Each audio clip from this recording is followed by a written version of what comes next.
అతడు ప్రార్థన చేయుచున్నాడు. అతడు ప్రార్థన చేయుచున్నాడు. ఫస్ట్ సీన్లో పౌల్ని ఎలా చూస్తున్నాం? చదివారు కదా, చెప్పండి. ప్రార్థన చేయుచున్నవాడిగా చూసాం. నేను ప్రశ్న అడుగుతాను, నువ్వు ప్రార్థన చెయ్యాలి అని ఎవరన్నా ఆయనకు చెప్పారా? త్వరగా చెప్తారా? ఎవరు చెప్పలే.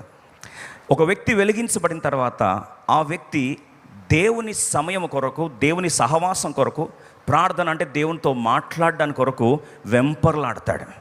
నూతనంగా ఒక వ్యక్తిని ఇష్టపడితే, ఒక వ్యక్తిని కలుసుకుంటే ఫస్ట్ మీరు ఏం చేస్తారు? నంబర్ ఎక్స్చేంజ్ చేసుకుంటారు, అవునా కదా? ఎందుకు ఎక్స్చేంజ్ చేసుకుంటారు? చూసుకొని నంబర్ బట్టి పడ్డానిక? చెప్పండి, పర్లేదు, మొహమాట వద్దు. మాట్లాడడానికి ఎట్లా మాట్లాడతారు? లేస్తే, కూర్చుంటే, అంతరాయం లేకుండా ఫస్ట్ మీరు దేని